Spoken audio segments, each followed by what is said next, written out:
What's up guys? Welcome back to another video. Holy sh**, that sounded so fake. What's up guys? Welcome back to the video. Today will be a little bit of a different video than what you're usually used to seeing me produce for you guys, because quality sensitive content. Yeah, school is just around the corner. I know, it sucks you guys, I'm sorry, but hey, you gotta get an education if you want to keep good to the society. So as you can see, school is definitely around the corner because I have a Christmas wreath still up. Why do I still have a Christmas wreath? Why?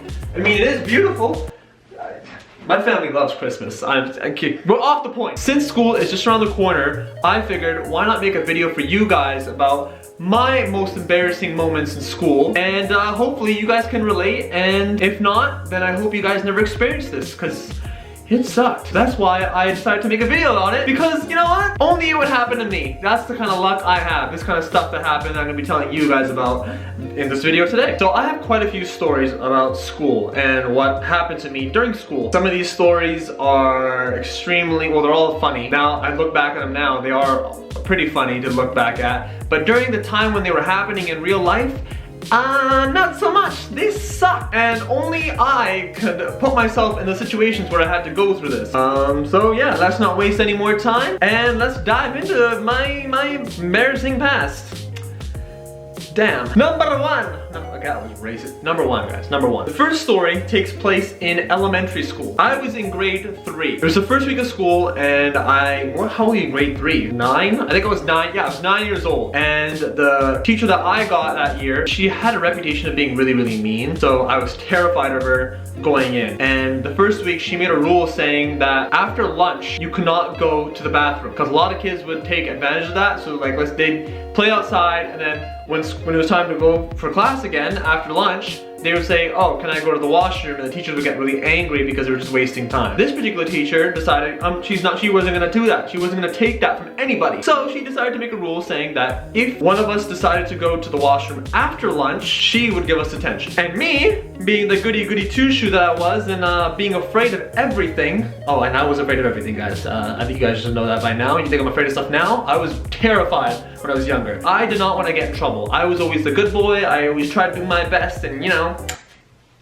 keep an open mind. Yeah, so I didn't want to get in trouble. So I decided, you know what, that's fine. I'll just go to the washroom at lunch. So the second week of school, I decided to drink quite a bit of water during lunch. I was thirsty, you know, we're running outside, it's September, it's still a bit hot. I need to stay hydrated. But the problem was, it didn't really kick in until after lunch, where I had to go to the bathroom so badly. And I decided, you know what, I'm gonna hold it. I'm not gonna ask to go to the washroom. No, I'm just not gonna do it, because I don't wanna get in trouble. Remember, if you go to the washroom after lunch, you get detention, and I wasn't gonna get detention. I was like, no, you are not gonna get detention, Jazz. You're gonna fight this, you're gonna keep it in, you're gonna die before you go to detention. I was 9 years old, yes. So I decided to hold it in. Now, my 9-year-old bladder wasn't very large. It's a very small bladder. So, I just kept holding in, and eventually, you know what, 30 minutes going in, I couldn't take it anymore. I was wearing jeans, so I decided, you know what, they're pretty thick. If I pee a little bit, it'll be okay. Don't worry, it's fine. No big deal. Jeans are thick, it's okay, you're gonna be fine. Do not worry, you're gonna make it, alright? You'll pee a little bit in your pants, nothing will happen, no one's gonna notice anything. So we're all sitting around the little carpet area there, and the teacher's reading a story to us, and I decide, okay, this is my chance, let's go for it. So I start peeing just a little bit. Eventually I'm like, okay, this is a lot of pee. So I start peeing, and then I look around me, and the carpet is drenched. It's just like a puddle, getting bigger and bigger. And I'm thinking, no. So what my dumbass decides to do is, I was sitting close to a desk, so there was grape juice on the desk. So I decided to grab it and pour it all over my pants and around me. And my classmates are looking at me. They're like, what happened? What is this? And I decide, you know, it's quite genius when I think about it now. I decide to tell them, grape juice. This grape juice just fell all around me. What am I supposed to do? So they bought it. They thought that this massive puddle was caused by this small little grape juice carton. It wasn't even purple. It was it was a dark carpet, so you couldn't really tell, but there's a massive puddle around me, and they all think that grape juice was the cause of it. You know, it's pretty smart, not thinking by me, but unfortunately the teacher was smart, which is why she's a teacher, and she realized that I had pissed my pants. So she tells me to go to the washroom, and at this point I'm thinking, okay, you know what, this sucks. I have completely embarrassed myself, but at the same time thinking, I've gotten away with it. No one thinks I peed my pants. They all think that grape juice, a small carton of grape juice, would cover that large area of pee around me. And people thought about it and everything. I was like, yeah, I'm gonna clear. So the teacher tells me to go to the washroom. I'm like, okay, that's not a big deal. Clean myself off. She comes into the washroom and she's like, so Jazz, why did you pee your pants? I'm just like, I'm sorry, I didn't know, I was scared. I just start bawling my eyes out, crying. A 9-year-old kid, oh my God, I'll never forget that day. She just like tells me, don't worry, you don't have to cry. If you wanted to go to the washroom, you could have just gone. You want you to say something. And I'm thinking, cause I didn't want to get detention. I didn't want to get detention. She's like, I wouldn't have given you detention. That's just something I say. Something you say? I'm a 9-year-old kid who's terrified of everything. That's not something you say. So I ended up wearing somebody else's lost and found pants for the rest of the day, and for the whole year, I had to look at my teacher knowing that she knew that I had pissed my pants. This was the second week of school. I had 10 more months left of school. The best part of that whole story, my fellow students, my peers, my friends, all thought that grape juice was the cause of it. Pretty smart there, eh? So yeah, that was my first story. I pissed my pants in front of everybody, the whole classroom. Alright, numero dos. Story number 2. As a kid, I didn't want people to think that I didn't know anything, so I would just agree to everything. What? Bro, what are you talking about, man? If someone asked me, do you understand this? Even if I didn't understand it, I would say yes. I completely understand it. So this one time, the teacher was writing out an equation in math, and I hate math. I think a lot of kids do. So she was writing 2 equations. They're both the same, but one showed all the work that was being done, and the other one was just in your head that you would do. My dumb ass thought, oh yeah, the one that has the least amount of numbers, that's the most simple one.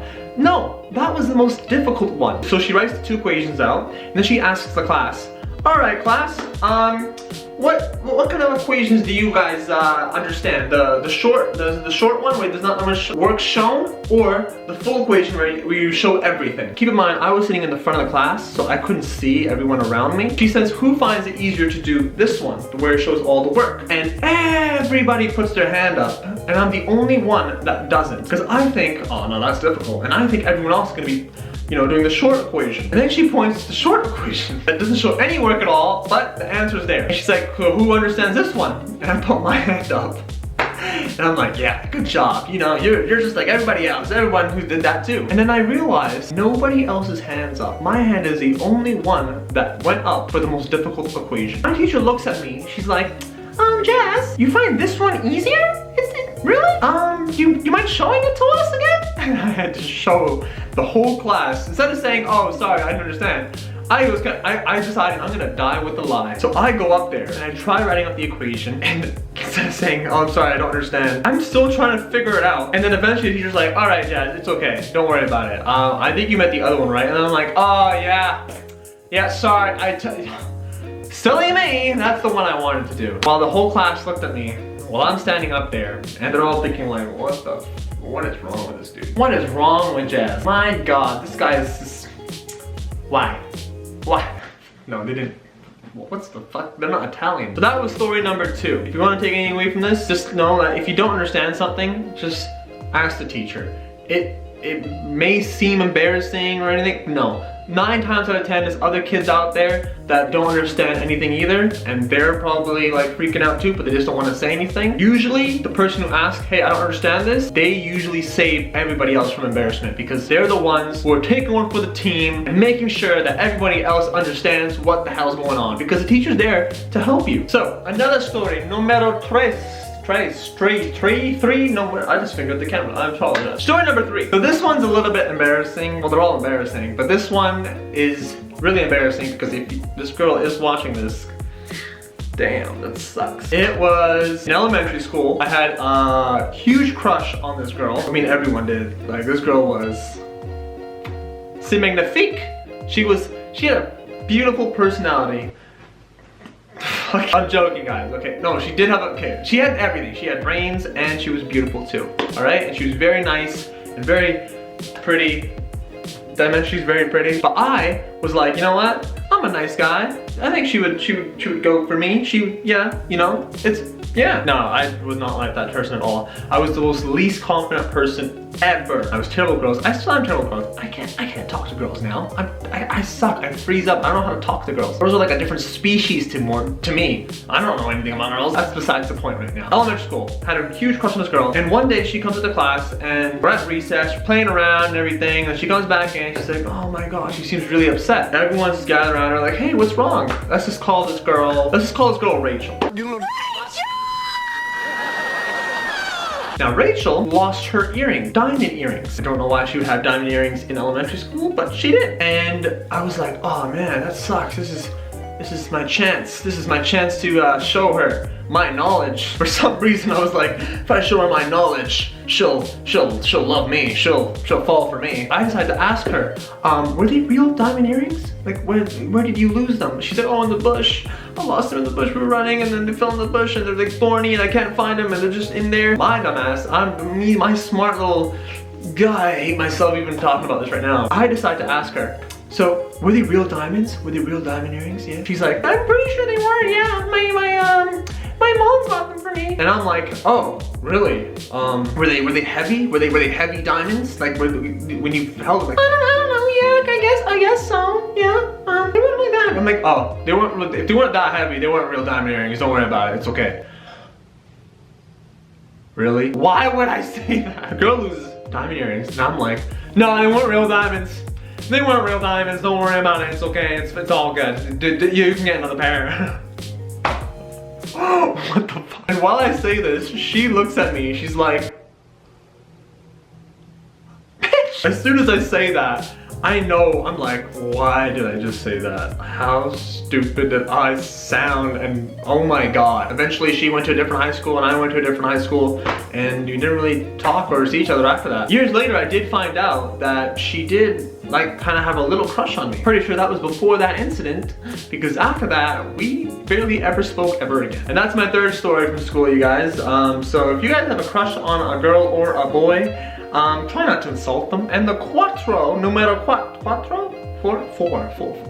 the fourth story, guys. Now this one is a little bit interesting. When I was in first grade, my school put me in an ESL class, which is pretty much a class for people who don't have English as their first language. So it's like, it helps with a language barrier, it helps them learn English. It was a little bit weird because I completely understood English. I was born here, which didn't make any sense. And my parents both spook. Actually, I can't speak English. They both spoke fluent English. My dad's from England, my mom's from Canada. But for some reason, I guess I had a bit of an accent, and from an Indian accent, that is. I don't know how, but so I guess they decided, you know what, Jazz, you gotta go into ESL classes. Pretty much the workload was a bit more easier, but for me, I understood like everything that was going on in the class. There were quite a few kids that didn't understand like most of the stuff because it wasn't their first language, English. But for me, I understood everything. So it was such an easy breeze for me to like go to that class, get everything done, boom, done. And it got to a point where I was like, why am I in this class? So the whole year I was in ESL classes. And then grade 2 comes along and I'm still in ESL classes. I'm thinking, what's going on here? I speak fluent English. I completely understand what's going on. The first week of school, I'm like, okay, I don't need to be in this anymore. This makes no sense. So they finally put me in regular classes and the workload is harder. I mean, naturally it would be harder because, you know, you're not speaking, like it's normal English. And I understood everything. But I was like, this workload is a bit more, and I hated that. So my dumb ass decided, you know what? I gotta get back in that class. I understood everything, but I was just so lazy to do any work. I was like, teacher, I don't understand most of this. I literally pretended that I could not speak English. I tried to convince my teacher that I could not speak or write proper English after a full year of she seeing my work, and it was fine, it's perfect English. She obviously knew what was going on, my parents knew what was going on, so eventually they had to have a conversation with me like, okay, you can't, just because you're lazy, you can't go to that class. That makes no sense at all. There's people who actually need that class and you're just taking advantage of it. So yeah, I had to actually do normal work with everybody else and it sucked. I was such a lazy kid. I really tried to go into essentials learning class, so I didn't have to go do normal work.